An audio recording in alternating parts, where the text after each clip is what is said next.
శ్రీమాత్రే నమ. జయ గురు దత్తాత్రేయ నమ.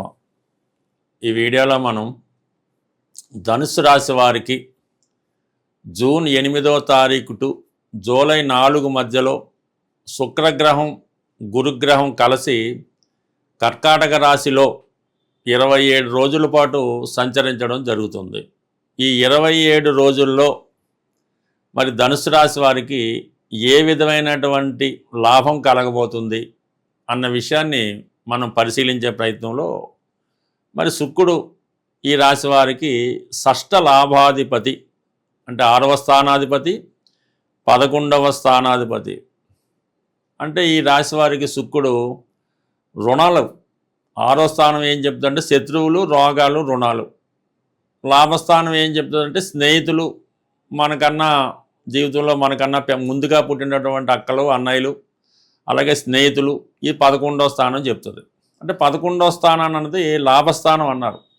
అంటే వృత్తి స్థానానికి, అంటే దశమ స్థానానికి ధనస్థానం కాబట్టి వృత్తిలో మనం ఎంత ధనం సంపాదించగలం అన్నది 11వ స్థానాన్ని బట్టే ఆధారపడి ఉంటుంది. అంటే 11వ స్థానంలో ఒక శుభగ్రహం ఉంటే జాతకుడు నిజాయితీ అయిన పద్ధతుల ద్వారా ధనాన్ని సంపాదించడం జరుగుతూ ఉంటుంది.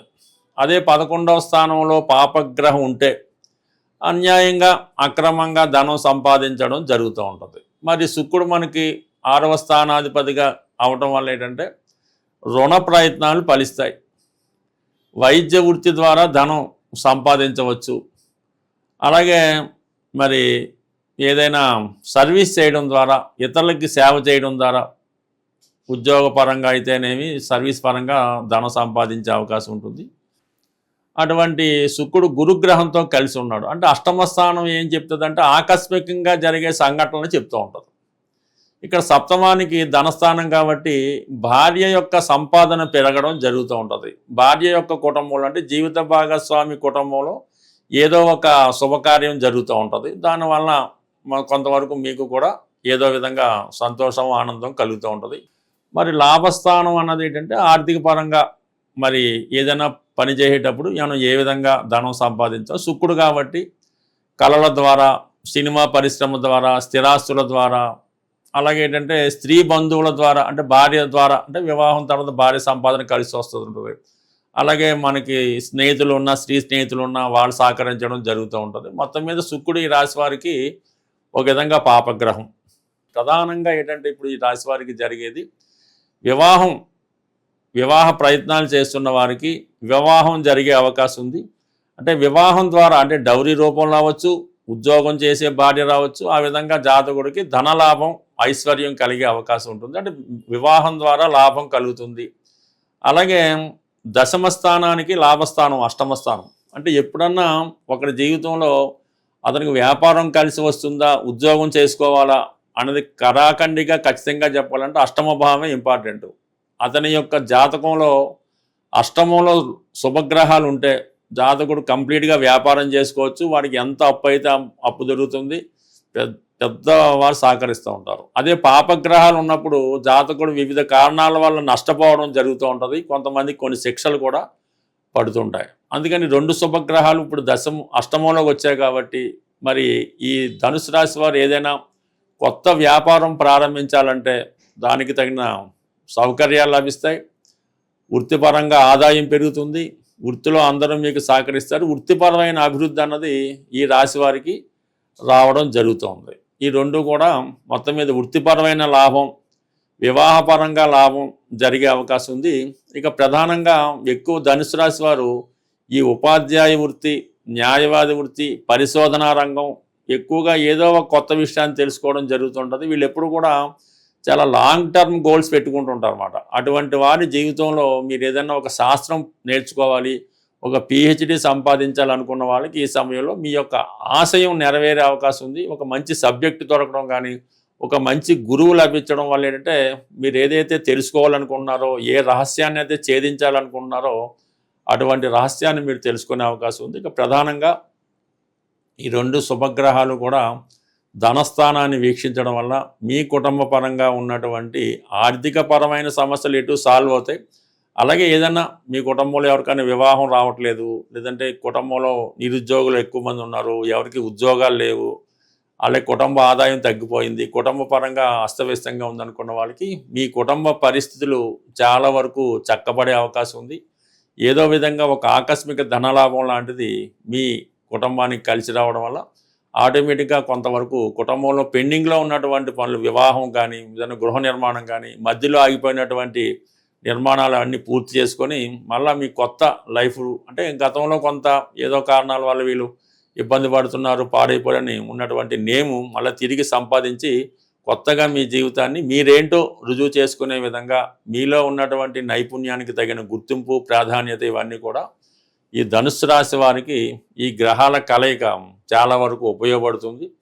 అలాగే మరి కొంతవరకు ఏదో ఒక స్త్రీ రూపంలో మీకు ధనలాభం కలిగే అవకాశం ఉంది. లేదా మీ పాండిత్యానికి తగిన గుర్తింపు రావడం వల్ల ఏదో ఒక సత్కారం కానీ, గౌరవప్రదమైన ఒక హోదా కానీ, బిరుదు కానీ ఈ సమయంలో రావడం జరుగుతుంది. బట్ ఏదైనా ఈ యొక్క ఎదుగుదల చాలా వరకు మీకు గొప్ప నేమ్ అండ్ ఫేమ్ రావడం జరుగుతూ ఉంటుంది. ఏదైనా ఒక మంచి మార్గంలో వెళుతున్నటువంటి అటు ఆధ్యాత్మిక రంగంలో కానీ, న్యాయశాస్త్రంలో కానీ, ఉపాధ్యాయ వృత్తిలో ఎవరైతే ఉన్నారో వాళ్ళకి ఈ 2 గ్రహాల కలయిక మంచి గుర్తింపు, నేమ్ అండ్ ఫేమ్ తీసుకొచ్చే అవకాశం ఉంటుంది. ఏదో ఒక గొప్ప విషయాన్ని, ఒక రహస్యాన్ని ఈ సమయంలో మీరు తెలుసుకొని దాని ద్వారా మీ జీవితాన్ని ఒక మంచి మార్గంలో పెట్టే ప్రయత్నం చేసుకుంటారు. గ్రహాల అనుకూలత పొందాలంటే 2 విధాలుగా వాటి అనుకూలత మనం పొందొచ్చు. అంటే ఆ గ్రహానికి జపం చేయడం వల్ల, లేదంటే ఆ గ్రహానికి సంబంధించినటువంటి దానం చేయడం వల్ల ఆ ఫలితం రావడం జరుగుతుంది. నా అనుభవంలో ఈ యుగంలో ప్రతి గ్రహానికి ఒక కుటుంబ సభ్యుడు మన ఇంట్లోనే ఉండడం జరుగుతుంది. ఆ కుటుంబ సభ్యులను మీరు గౌరవించి సత్కరించడం వల్ల అతి తొందరగా మీరు ఫలితాన్ని పొందడం జరుగుతుంది. అంటే రవి అనుగ్రహం పొందాలి అనుకున్నప్పుడు తండ్రి గారిని గౌరవించి, తండ్రి గారు చెప్పినట్టు వింటూ, మనం ఏదైనా ఒక పని చేసే ముందు, ఒక ఇంటర్వ్యూకి వెళ్ళే ముందో లేదంటే ఒక పని చేసే ముందు తండ్రి గారి యొక్క అనుమతి తీసుకొని మీరు ఆ ప్రయత్నం చేస్తే రవిగ్రహ అనుగ్రహం మీ మీద సంపూర్ణంగా లభించడం జరుగుతుంది. అదే చంద్రుడు తల్లిగారి యొక్క అనుగ్రహం ఎప్పుడూ ఉంటుంది.